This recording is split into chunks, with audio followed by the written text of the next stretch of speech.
तो मेरे देशवासियों, आज चलते हैं थोड़ा सा भक्ति की तरफ। तू ही बिगाड़े, तू ही सवारे इस जगत के सारे काम, हे राम हे राम। तू ही बिगाड़े, तू ही सवारे इस जगत के सारे काम, हे राम हे राम। ये भजन है और हमारे देश में बड़े ही खूबसूरत अंदाज से गाया जाता है। तो यहाँ पर देखना चाहिए कि राम का शाब्दिक अर्थ यदि पीछे से पढ़ा जाए तो मरा हुआ होता है, अर्थात ऐसा इतिहास जो मरा हुआ है, जो खत्म हो चुका है। जिनका इतिहास खत्म हो चुका है, क्या वो इंसान मरे हुए नहीं है? डेफिनेटली वो मरे हुए इंसानों से कहता है कि तू ही बिगाड़े और तू ही सवारे। बेटा, बिगाड़ा भी तूने है और तू ही सवारता है इस सारे जगत के काम। अब ये जगत यानी क्या? दुनिया। दुनिया यानी क्या? धर्म। धर्म यानी क्या? राजनीति। राजनीति यानी क्या? पैसा कमाने का जरिया। राजनीति अगर सच्चे अर्थों में कहा जाए तो वो जनता की सेवा है, लोगों की सेवा है। लेकिन यहाँ पर अर्थ बताया गया है कि तू ही बिगाड़े, बिगाड़ा भी तूने है तो सवारना भी तेरे को ही है, यानी तू ही सवारेगा। अब ये जो जग है ये चलायमान है, चलता रहता है, लोग चलते रहते हैं। कोई घर से निकलता है 2 वक्त की रोटी कमाने के लिए तो वहीं पे पड़ा रहता है, और अगर उसको खाने के लिए कुछ नहीं मिलता है या अगर वो मजदूरी नहीं कर पाता है, ऐसी परिस्थिति उसके सामने जब खड़ी होती तो वो क्या करता है? भाव भक्ति में डूब जाता है और लोग उसको डुबा देते हैं। इसको बताया जाता है कि भैया तेरे बिगड़े हुए काम राम ही है जो कर सकता है। अब राम हुई राम, जो मरा हुआ है वो राम, जो मरा हुआ है, जिसका कोई अर्थ नहीं है, जिसका कोई तात्पर्य नहीं है, ऐसी मरी हुई चीज क्या किसी को जिंदा कर सकती है?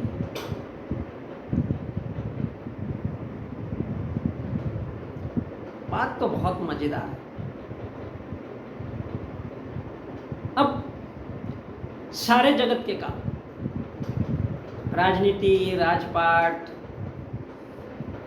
इतने सारे लोगों का संचालन, कोई मुसलमान है तो कोई हिंदू है, कोई दलित है तो कोई सिख है, कोई ईसाई है तो कोई जैनी है तो कोई बौद्धिस्ट है। इन सब को एक ही चीज लाइन से खड़ा करके समझाई जाती है, ये सारे जगत के काम है वो केवल राम करता है।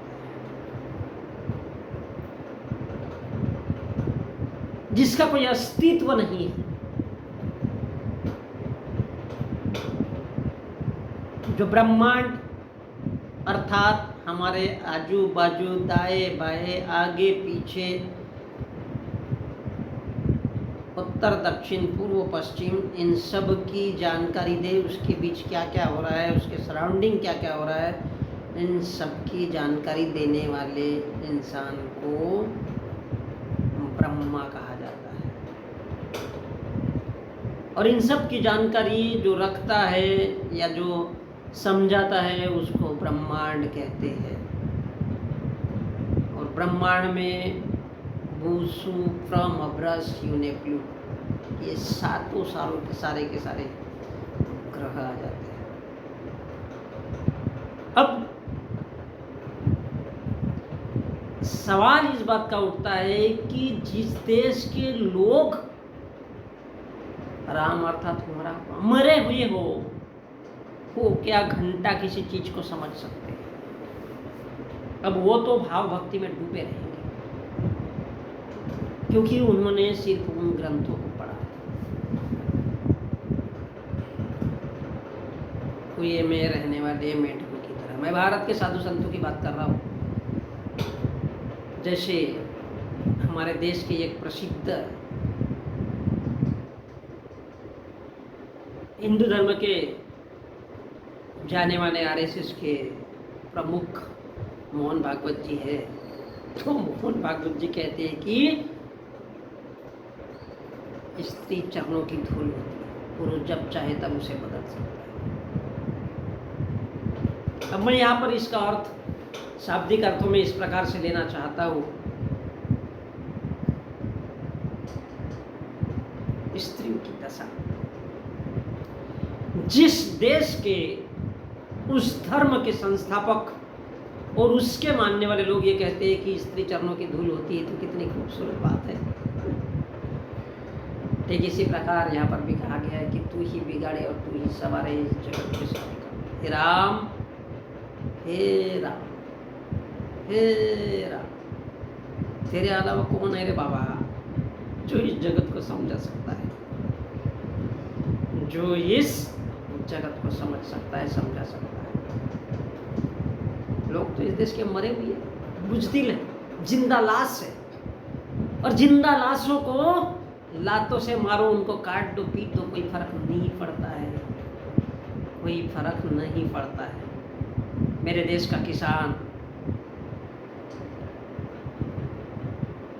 मेरे देश के गरीब मजदूर यथावत पड़े।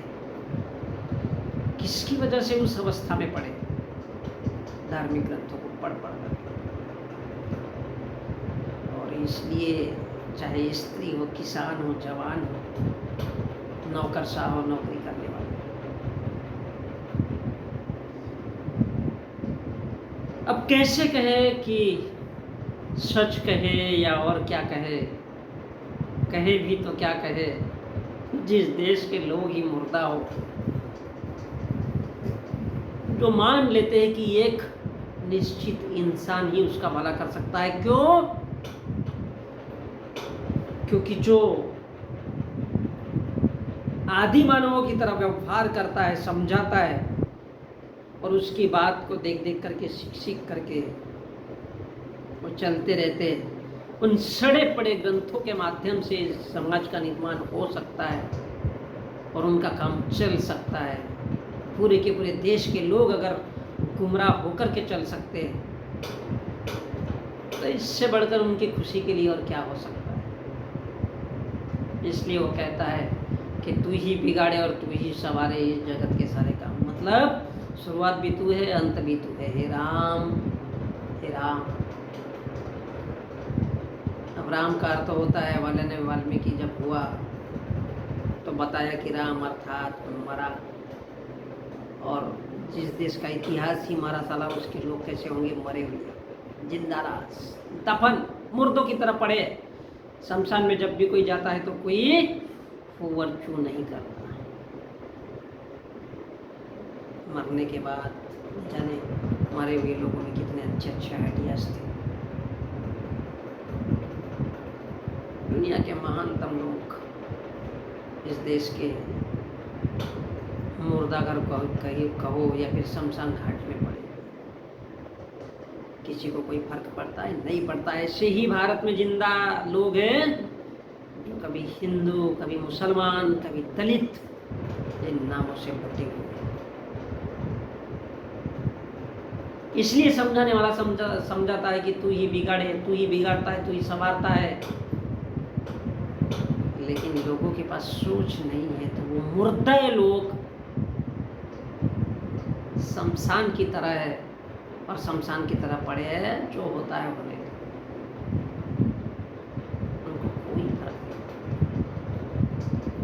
इसलिए बड़ा खूबसूरती से लिया गया है कि तू ही बिगाड़े और तू ही सवारे इस जगत के सारे काम। हे राम, हे राम। अब राम नाम का आदि मानव के जमाने से देखते कोई पुरुष ही नहीं था, फिर पुरुष कृष्ण। जिस देश के लोग जानवर हो, जिस देश के लोग जिंदा लाश हो, जिस देश के लोग मुर्दा हो चुके हो, उस देश के लोगों को बहकाने, फुसलाने और समझाने से क्या फर्क पड़ेगा? उनको तो बोल दो श्राद्ध कब मनाना है? मरने के बाद। माँ बाप की सेवा जिंदे पर नहीं करना, मरने के बाद करो, उनको याद करो। जीते जी सेवा नहीं करनी। इसलिए कहा गया तू ही बिगाड़े और तू ही संवारे, इस जगत के सारे काम हे राम हे राम। खूबसूरत चरित्र चित्रण है। जो नहीं है, जो मर गया वो पवित्र है, और जो जिंदा है वो अपवित्र है। साले को ध्यान ही मरने दो।